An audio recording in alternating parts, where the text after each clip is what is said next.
sebuah peradaban yang hidup di tengah alam nan elok, dikenal dengan budaya matrilineal yang unik, berpadu dengan nilai-nilai Islam.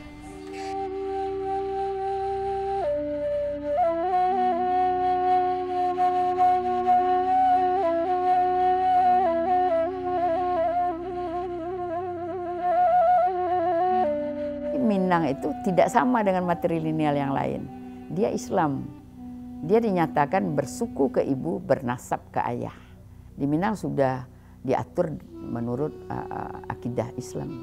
Perempuan itu dilambangkan sebagai limpapeh rumah gadang, tiang utama rumah gadang. Jadi kalau orang mendirikan rumah gadang, yang pertama kali didirikan itu adalah tiang utama itu. Dan kemudian baru tiang-tiang lain nantinya akan bertumpu kepada tiang itu. Dalam setiap sudut kehidupan masyarakatnya, perempuan memainkan peran yang istimewa, bukan hanya sebagai penjaga rumah tangga, tetapi juga sebagai penjaga moral dan adat.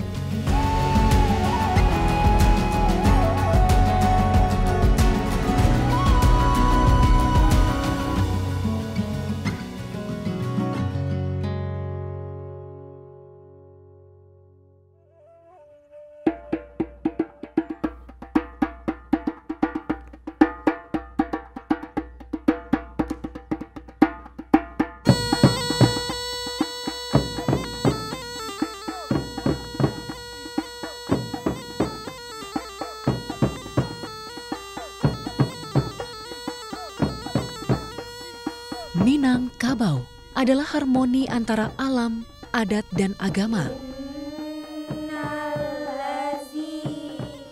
Dalam sistem matrilineal yang telah diwariskan turun-temurun, perempuan menjadi pusat dari struktur sosial dan budaya, menjaga keberlanjutan nilai-nilai luhur.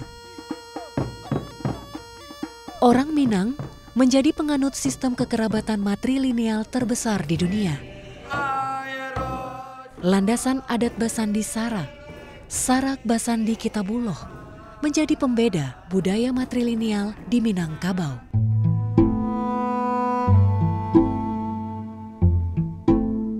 Minangkabau itu Islam, yang lain-lain itu bukan Islam. Jadi orang Minangkabau itu lahir dari dua tali sambung. Pertama ayahnya itu disebut bijo atau bako oleh orang Minang, itu benih ya. Itu yang dijadikan nasab. Kemudian tali sambung dari rahim ibunya itu yang dijadikan suku. Karena setiap orang yang akan lahir tetap akan dibesarkan di dalam rahim ibunya. Maka sukunya diambil suku ibu, tapi yang mengikatnya nasabnya ayah. Jadi setiap anak yang mau dilahirkan dari rahim ibu itu jelas ayahnya. Jadi bernasab ke ayah, bersuku ke ibu.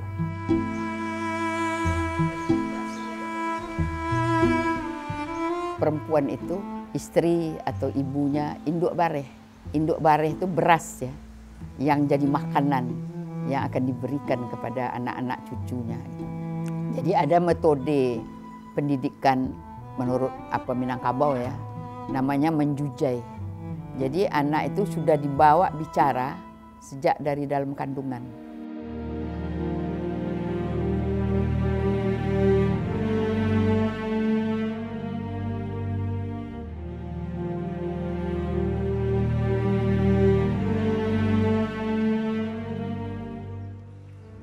Putih Reno Rodatul Jana Taib terlahir mendapat gelar tahta keluarga yang dipertuan Raja Pagaruyung generasi ke-33.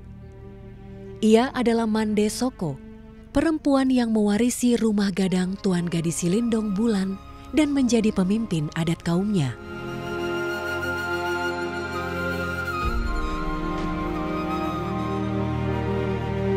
Sebutan Bundokan Duang Adat, Bundo Soko dan Mande Soko menempati posisi penting dalam kehidupan bermasyarakat dan keberadaan atas kaumnya. Mande Soko dipilih berdasarkan garis keturunan ibu yang memiliki gelar dan kedudukan di dalam masyarakat Minangkabau. Namun, ada juga yang dipilih atas musyawarah dari kaumnya dan para tokoh adat. Para calon Mande Soko yang telah dipilih kemudian dievaluasi berdasarkan kriteria kepemimpinan dan pengetahuan tentang adat serta tradisi Minangkabau. Perempuan itu Minang itu yang tidak boleh 8 jabatan. Itu tidak boleh perempuan. Pertama jadi penghulu, datuk, pimpinan kaum. Kedua jadi manti, wakil. Ketiga jadi malin, pemimpin agama. Yang keempat jadi hulu balang. Di bawah malin ini ada imam, khatib, bilal, kadi. Itu 8 itu hak laki-laki. Yang menentukan siapa yang akan jadi, yang memangku jabatan yang 8 itu perempuan. Jadi perempuan itu sangat ideal sekali. Sangat sebagai penentu, penentram, pemberi warna, penjaga moral, penjaga akhlak dari anggota kaumnya dan pimpinannya sendiri. Yang mendidik anak-anaknya. Mungkin anak perempuan yang akan jadi mandisako atau anak laki-laki yang akan jadi raja atau jadi penghulu. Itu dia yang mandisoko itu yang mendidik. Artinya jangan jadi acuan. Jadi kalau dia bilang tidak, ya tidak. Jadi ada satu sosok di dalam setiap kaum itu yang menjadi penentu akhir, pemegang otoritas.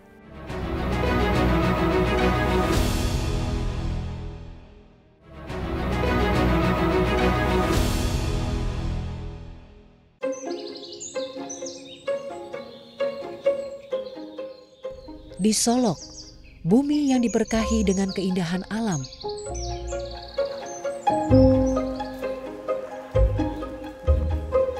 Arak-arakan ini bukan sekadar langkah-langkah biasa. Perjalanan ini dikenal dengan Arak Panyaram Manyaratui. Langkah yang menegaskan peran perempuan sebagai penjaga adat. 100 bundo adat bersuku Bodi Caniago membawa persembahan, jamba, dulang, dan gantuang-gantuang yang syarat makna.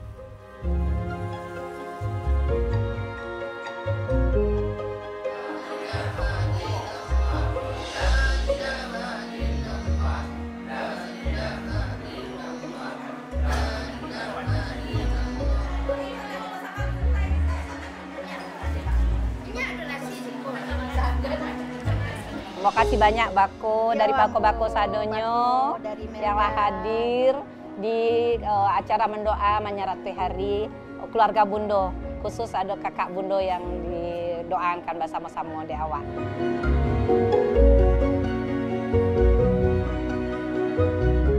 Siska Geralda adalah generasi ke-6 yang akan mewarisi gelar Mande Soko bagi kaum Datua Tan Panggak dari ibunya Milda Murnati.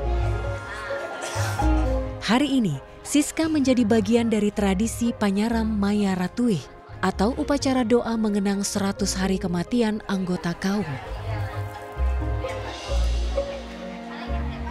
Siska saat ini berprofesi sebagai dokter. Hari ini merupakan rentetan acara mengaji Saratui yang diadakan di Rumah Gadang Mande Sako.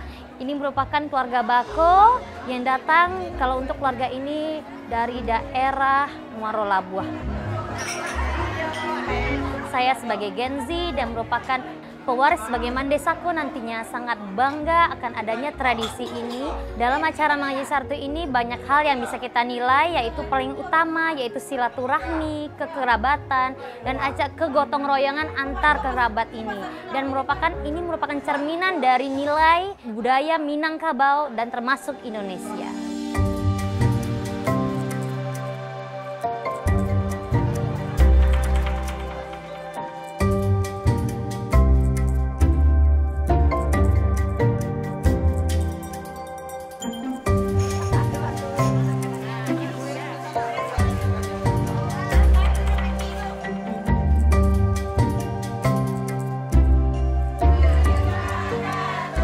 Kalau sebagai Cika nih, sebagai anak dari Mande Soko, selama ini memperhatikan Bundo sebagai Mande Soko itu sangat bangga utamanya. Ditambah itu sebenarnya satu sisi itu beban, karena kan Cika perempuan, ditambah Cika anak pertama dan satu-satunya. Dikatakan beban mungkin ada, tapi satu sisi yang lain Cika bangga karena pasti akan turun ke Cika emban semuanya. Padahal Cika Gen Z kan, tapi tetap harus sebagai perempuan yang pantas. Nanti jangan sampai diturunkan mendesaku cuman sebagai omongannya saja, tuahnya tapi nggak ada, praktek di kehidupan sehari pun nggak ada kalau kita tidak mempelajarinya dari kecil. Udah diajarin Bundo masak dari kecil, kemandirian, menjahit baju, udah diajari Bundo dari kecil. Itu udah termasuk persiapan Bundo nantinya Cika sebagai Mandosako nantinya untuk mewariskan adat dan kebudayaan yang ada di Minangkabau ini. Siap nggak siap, Cika harus siap. Kita sebagai perempuan Minang mulai maniku cindambura budi baik basoka tujuh, yang artinya kita sebagai perempuan Minang harus bertutur kata yang baik, yang berbahasa halus, yang bersopan santun. Kita perempuan yang nantinya akan sebagai Mandesako, sebagai panutan, sebagai tempat orang bercerita, tempat orang untuk bertanya. Kita harus bisa bijaksana menjawab semua apa yang diucapkan, apa yang dipertanyakan kepada kita dengan bahasa yang baik, yang tidak menyakiti hati orang, yang bisa diterima dengan orang dengan baiknya nanti.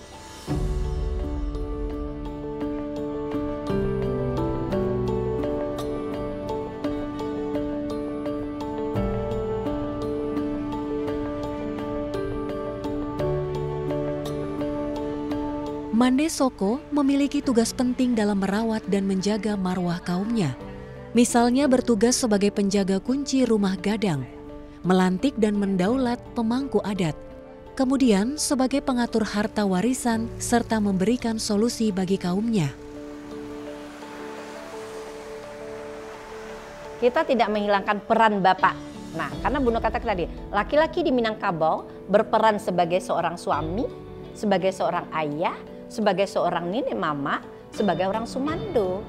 Nah, ini yang melekat peran ini bagi seorang laki-laki di Minangkabau. Di patrilineal kan ini berfungsi juga sama.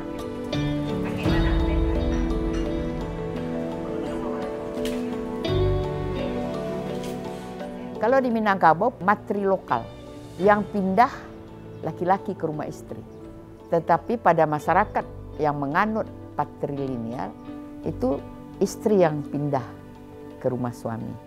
Jadi itu sangat beda.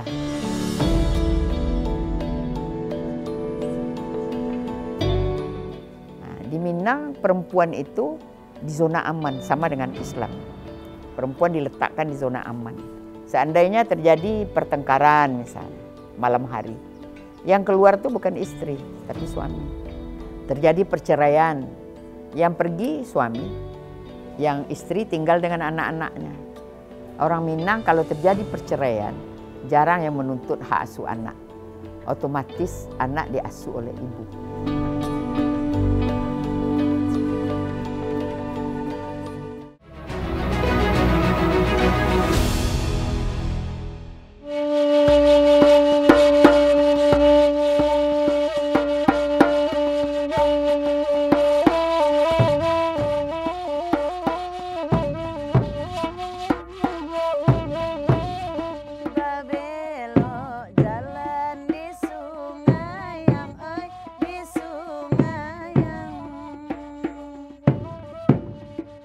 Bagi orang Minang, rumah gadang bukanlah sekadar bangunan. Ia adalah pusaka yang hidup, menjelma dari adat yang terjaga. Setiap tiang kayunya, setiap lengkung atapnya adalah perlambang kehadiran perempuan sebagai limpapeh rumah gadang, poros dari harmoni kaum.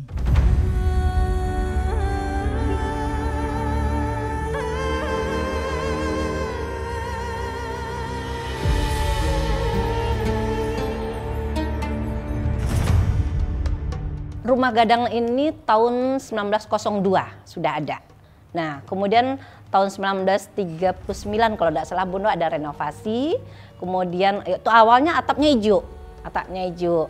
Nah, kemudian ada renovasi lagi tahun 1962 ditukar dengan atap seng. Yang tidak berubah itu pertama adalah atap gonjongnya. Karena rumah gadang, ciri khas rumah gadang adalah atap gonjong. Kemudian ruangnya tetap. Kemudian tonggak tuo Bundo masih pertahankan karena tonggak tuo Bundo masih kokoh, kuat. Nah, karena tonggak tua itulah sebagai orang Minangkabau yang bundo kanduang itu Mande Soko itu adalah limpapeh rumanan gadang. Amun pura pagangan kunci sumara dalam nagari hiasan di dalam kampung. Kenapa limpapeh? Limpapeh ini adalah tonggak tua yang ada di rumah gadang. Tonggak tua inilah yang nanti menghubungkan dengan tiang-tiang yang lainnya. Nah, kalau tonggak tua ini kokoh, tiang-tiang lainnya ikut kokoh. Jadi rumah gadang itu akan kokoh. Itu ibarat seorang ibu. Jadi rumah gadang ini melambangkan kaum. Jadi banyak kaum sekarang tidak punya rumah gadang lagi, tapi kaumnya tetap ada. Karena tidak dibangun lagi, tidak punya dana segala macam. Jadi kan kalau rumah gadang ini sebenarnya orang mengartikan dengan kerbau ya. Nah, kerbau itu sebenarnya kan satu binatang yang kuat, yang bekerja, kan itu lambangnya itu secara arsitekturnya. Rumah gadang Minang itu asalnya itu dasarnya itu trapesium terbalik. Kalau kita buat persepsi semua tiang ini kan rumah ini semua tiangnya kita teruskan sampai sejauh-jauhnya ke bawah. Dia akan bertemu pada satu titik. Karena dia gini, sampai pada satu titik. Itu dinamakan pertala bumi, pusat bumi. Sementara tajuknya itu bukan parabola, tapi hiperbol. Hiperbol itu dia tidak akan pernah ketemu. Meluas, meluas, meluas terus.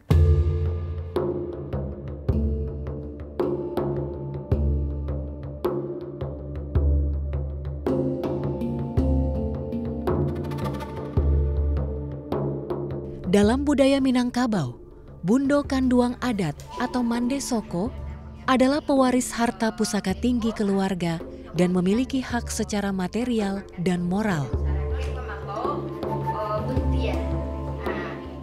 Bagi orang Minang, harta pusaka itu dibagi dua. Pertama, pusaka tinggi. Pusaka tinggi itu yang turun-temurun dari nenek-nenek kita yang perempuan. Dari awal sampai ke kita. Kemudian pusaka rendah. Pusaka rendah itu pencarian ayah ibu kita. Nah, jadi pusaka tinggi ini diwariskan kepada keturunan dan dimiliki oleh perempuan secara komunal, bukan pribadi. Jadi kaum, misalnya rumah gadang ini bukan milik pribadi, milik perempuan yang ada di kaum ini, milik bersama sampai nanti-nanti. Jadi pusaka tinggi tidak boleh dibagi, tidak boleh dijual. Itu tanah terutama, jadi tidak ada. Diberi kita membuat rumah, dikasih sawah itu hak pakai. Cuma hak pakai dan itu hak pakai itu akan dilanjutkan oleh anak cucu kita nanti. Jadi tidak ada yang dimiliki. Itu aturannya sangat ketat dan sangat hukumannya sangat keras. Kemudian laki-lakinya dia yang mengurus semuanya dan dia tidak memiliki tapi hasilnya mereka dapat. Sementara di dalam pencaharian ayah ibu itu dibagi berdasarkan hukum Islam. Anak laki-laki dapat 2/3, anak perempuan dapat 1/3.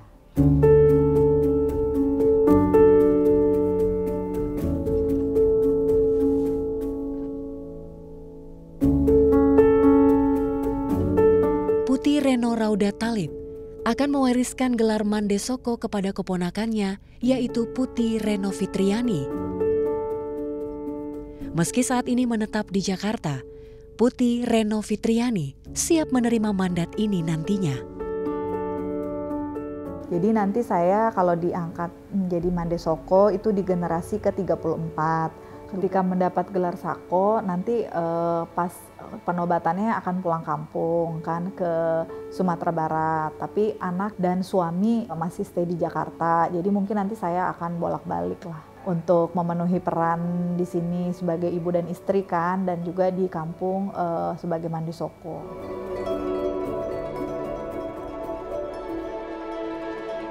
Nggak hilang sama sekali karena kami dari kecil sudah ditanamkan mengenai norma-norma baik keagamaan maupun adat, dan yang adat itu walau dimanapun kita berada itu akan terus melekat di dalam diri kita.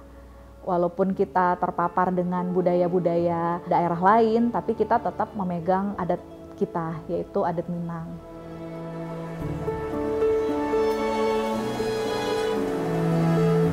Yang pertama merasa sebenarnya bangga ya, karena kita itu berasal dari keluarga keturunan pewaris kerajaan gitu. Itu kan suatu kebanggaan karena dahulunya nenek moyang kita itu pernah menjadi raja gitu. Dan pastinya itu memiliki DNA kepemimpinan.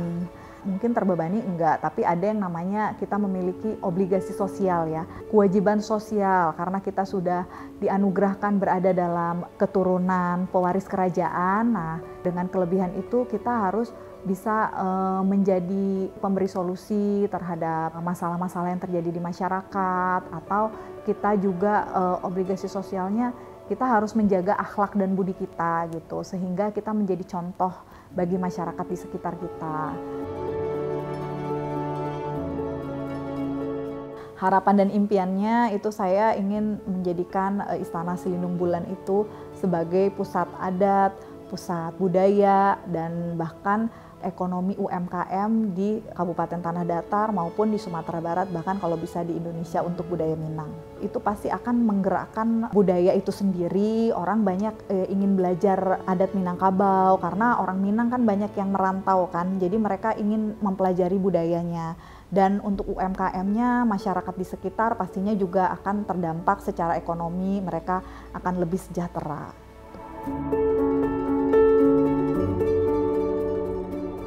Belajarlah adat dengan lebih mendalam dan memegang norma-norma adat yang berdasarkan norma-norma agama. Sehingga bila kita memegang norma-norma tersebut, identitas kita sebagai seorang perempuan Minang tidak akan hilang.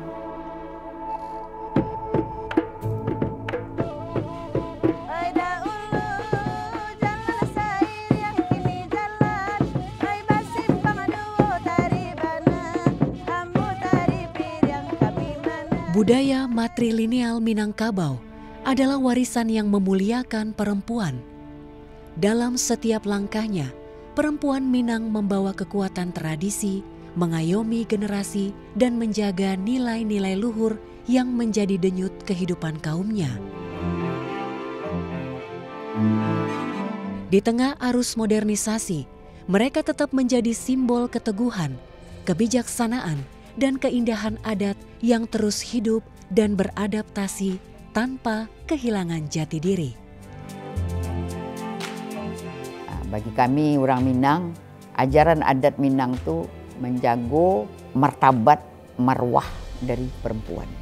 Mudah-mudahan apa yang dimiliki di orang Minang tentang bagaimana harkat martabat perempuan itu bisa juga disumbangkan kepada ke-Indonesiaan awak untuk menaikkan, menjaga, meningkatkan marwah dan martabat perempuan.